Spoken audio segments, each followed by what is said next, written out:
All right, we're looking at the Lenovo ThinkPad P1 Gen 7, new for this year. A lot of changes from last year. Most of them are you would consider incremental updates, but there are a couple of bigger ones that we need to call out. So I'm going to give you a tour of the hardware, talk about some of those changes, and then show you a few what I consider to be key software implementations for this year. Very cool stuff that Lenovo have done. I'll try to keep this to about 10 minutes. Wish me luck, all right? So first of all, new for this year, we have a metal finish on the top. So historically, you would get a complete rubber texture coating across the entire ThinkPad. But I do like that this is metal because I like to touch it. I love the way it feels, but it's not a great look when you're in a meeting to have, these greasy smudges. So you may want to, if you like the metal coating on the top, or I should say finish, you may want to carry a microfiber cloth and just give it a little rub down before you get into a meeting. Because if you fire up you're in a meeting, you fire this up and people can see all these smudges. It's not a great look, but it is a beautiful machine with a dark ThinkPad designation here with that nice little red lighting up on the eye. This Lenovo badge being dark, this is so cool. Now, the back of the machine is bare. It is nothing to see here, but you do have this little gap right here. And this has been around for a long time. The purpose of the gap is that when you open the machine, you can open it all the way flat and it just right there. See how it opens up? You get a little bit of space and you can lay it flat on the table. Surprisingly, I do this a lot. I'll stand up, set this down, and maybe I don't have it completely flat, but close to it. So I have a better angle at the screen and I can still type. I love doing that. Okay, but before we get into the software, we got to finish this hardware tour eventually. We have a full-size SD card reader, USB-A and a USB-C with a Kensington lock. Notice that it's thicker at this point than it is in the front. So you have a wedge-shaped design and a little bit of an underbelly with some nice speakers. Actually, the sound on this thing is surprisingly good. Your microphone camera array leaves you with an opening here. So you can just rub it right there and pop it open if you need to. On the other side, microphone, headphone combo jack, HDMI port, 2 Thunderbolt ports, and a proprietary power port. This is the same power port that's been around for a very, very long time. So if you have a bunch of these power adapters lying around, hey, as long as it's the right wattage, you're in good shape. And nothing on the bottom that's worth noting. Now, this particular model runs on the RTX A1000. Therefore, this does not have any liquid cooling. So if you were to configure this with an RTX 3050, 4060, or 4070, you would have liquid cooling in addition to the fan-based cooling that every configuration has.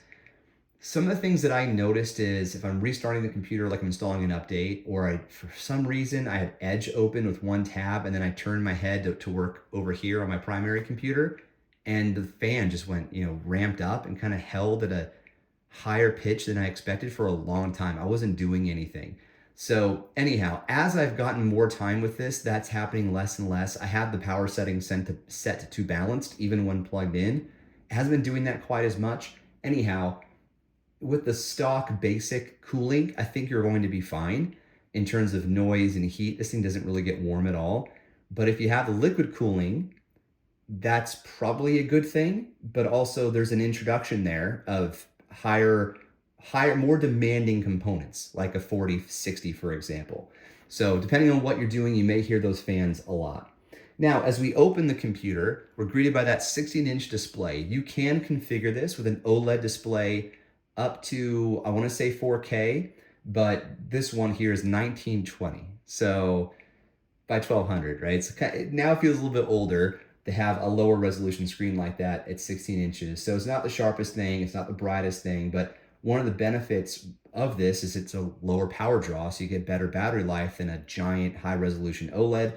At the same time, you have a number of configuration options. So if you have a lower budget, then you go lower resolution, get all the other benefits provided by this, like the military standard specifications. You get dust resistance, salt fog resistance, Google that, and a bunch of other things. You could spill water on the keyboard and less risk of permanent damage to your machine or corrupting your SSD.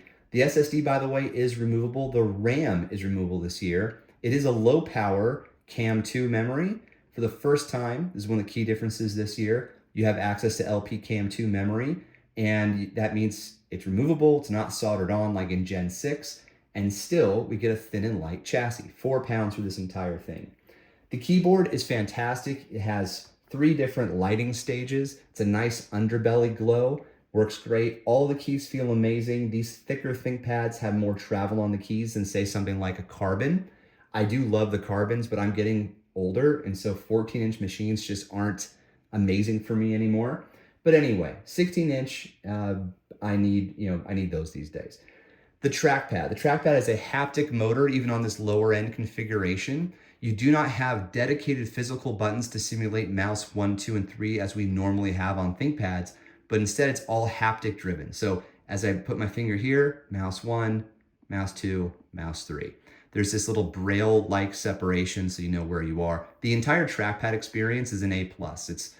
It's one of the best trackpads that I've used. I am also a Mac user, so I know what that is like. This is very good. It's excellent, it's accurate, it's super good stuff.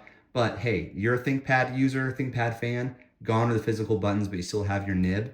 On the left-hand side, control and function are still where you expect them to be as a ThinkPad user, but if you want to switch those, you can do that in the software, and I can show you how to do that here in a minute. Now, normally I would log in with Windows Hello, but because I was screwing around talking to you guys, I have to type in my PIN. All right.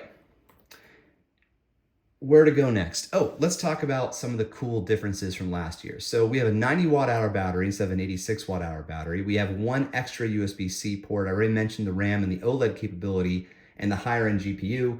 Plus we're one iteration further on the CPU with the Intel, I already forgot what it's called, Ultra 7 155H. Nailed it. Okay. Some of the software implementations here are super cool. So I like when Lenovo takes liberty with some of these ideas and they'll bring them to their consumer lines, like presence detection, where if you walk away from your laptop with the screen open, it will lock the screen, lock the whole computer for you. What we have here are 2 cool features inside of an app called Lenovo View. So inside of Lenovo View, you have, of course, video enhancer where you can change and basically have a master control over your video. You can remove your background, master control, change your framing, etc., etc. But check this out, privacy. You click on privacy alerts and it will alert you when someone's walking up behind you. So if you're coding or you're working on something sensitive and you're just zoned in, maybe you have some headphones on, you're listening to Spotify or something, and then someone walks up from behind you, someone that you maybe didn't hear coming because you were so focused, this will alert you. There's also Privacy Guard, which will blur your screen if somebody does the same thing. I think this is such a great feature. What a great idea. Now, there's some other stuff in here, posture warning. I never got alerted. Maybe I have great posture, but now I did lean in. I tried to force it. I never got warned, but that could just be me. So anyway, hey, if you want to check your posture, make sure you're not slouching, there you go, as well as giving you reminders to take breaks if you're using the 20-20-20 rule. If you've been using the computer too much and you need to really check your eyes, or rest your eyes, I should say.